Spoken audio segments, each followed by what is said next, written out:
مسند احمد دے اندر روایت ہے حضرت ابو ہریرہ رضی اللہ تعالی عنہ وہ فرماندے نے کہ نبی کریم صلی اللہ علیہ وآلہ وسلم ایک مرتبہ ممبر تے تشریف لے آئے۔ ممبر دی پہلی پوڑی تے سرکار نے قدم رکھیا تے کہا آمین، پھر دوسری پوڑی تے قدم رکھیا تے فرمایا آمین، پھر تیسری پوڑی تے قدم رکھیا تے فرمایا آمین۔ صحابہ بڑے متعجب ہوئے کہ حضور نے اج وہ کام کیتا ہے پہلے کدے نہیں کیتا سی،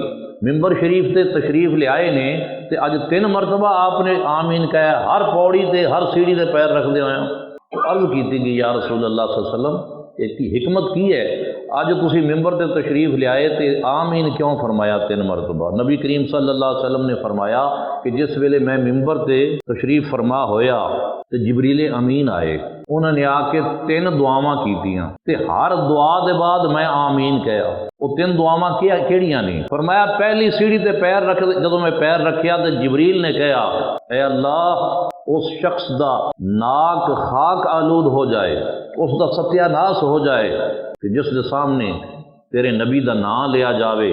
تے تیرے نبی دا نام سن کے حضور تے درود نہ پڑھے، اس دا بیڑا غرق ہو جائے، وہ تباہ و برباد ہو جائے، اس دا ستیہ ناس ہو جائے۔ حضور فرماندے نے جبریل نے یہ دعا کی تھی تے میں اس دی دعا دا جواب دیتا تے کہا آمین۔ ہن حضور علیہ الصلوۃ والسلام دا نامی اسم گرامی ساڈے سامنے لیا جاندا ہے، اسی پرواہ نہیں کردے۔ حضور دا نام سن کے تے صلی اللہ علیہ وآلہ وسلم کہنا واجب ہے۔ جو حضور دا نام لیا جائے کہا جائے محمد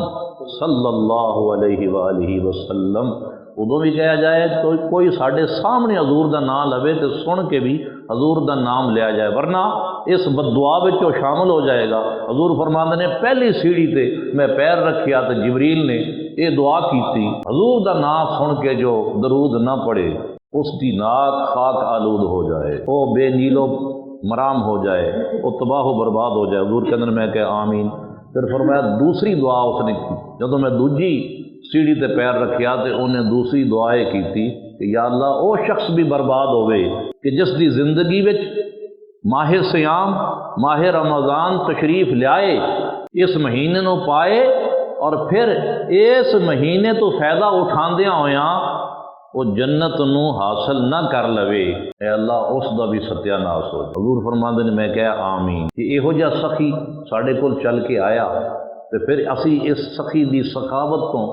بہرہ مند نہ ہو سکے، اس دی قدر نہ کیتی، اس دے روزے نہ رکھے، اس دیاں تراویاں نہ پڑھیاں، اس مہینے دے وچ بھی اسی گناہاں تو باز نہ آئے، اس سخی مہینے دے بابرکت مہینے دے تشریف لیان دے باوجود اگر محروم رہ گئے تے بدعا جبریل دی موجود ہے جن دے اوتے حضور آمین دی مہر لا رہے ہیں۔ پہلی گل تو یہ ہے کہ فرشتیاں دا سردار ہے جبریل، دعا کرے تو ان دی دعا خطا نہیں جاندی، نوری فرشتہ ہے، معصوم فرشتہ ہے، ان دی دعا ضائع جائے گی تو پھر ان دی دعا دے اوتے جے حضور دی آمین دی مہر بھی لگ جائے تو کام پکا نہیں ہو گیا۔ اور میں تیسری دعا کہ جدوں میں تیسری سیڑھی تے پیر رکھیا تو جبریل نے یہ دعا کی تھی کہ جس شخص دی زندگی وچ جس نوجوان دی زندگی وچ اس دے بڑھے والدین زندہ ہون، ایک یا دونوں بڑھے والدین موجود ہون تے والدین دی خدمت کر کے انہاں نو راضی کر کے اپنے لئی جنت حاصل نہ کر لوے، اس شخص دا بھی ستیہ ناس ہو جائے۔ حضور کہندے میں ان دے اوتے بھی آمین کہا۔ سانو معلوم ہے والدین بڑی نعمت نے، والدین بڑی، رمضان بھی نعمت ہے، والدین بھی نعمت نے، لیکن سانو انہاں نعمتاں دی قدر کوئی نہیں۔ رمضان شریف کئی گھر تے ایسے نے کہ رمضان شریف آیا انہوں نے پتہ ہی نہیں ہے، اجے تک ایک روزہ بھی نہیں رکھے، خبر ہی نہیں ہے، کوئی احساس ہی نہیں ہے کہ اللہ دا یہ پیارا مقدس مہینہ تشریف لے آیا ہے۔ کہ والدین بھی بہت بڑی نعمت نے۔ حضور کو پوچھا گیا یا رسول اللہ صلی اللہ علیہ وسلم یہ ماں باپ کیا نے، یہ ماں باپ کیا نے؟ آپ نے فرمایا ہما جنتوں کا بناروں کا، یہ تیرے ماں باپ تیری جنت بھی نے تے تیری دوزخ بھی نے، یہ تیری ماں باپ دونوں تیری جنت بھی نے اور تیری دوزخ بھی نے۔ کیا مطلب کہ اگر تو والدین دی خدمت کر کے والدین نو راضی کر لیا تو یہ تیری جنت بن گئے، تے جے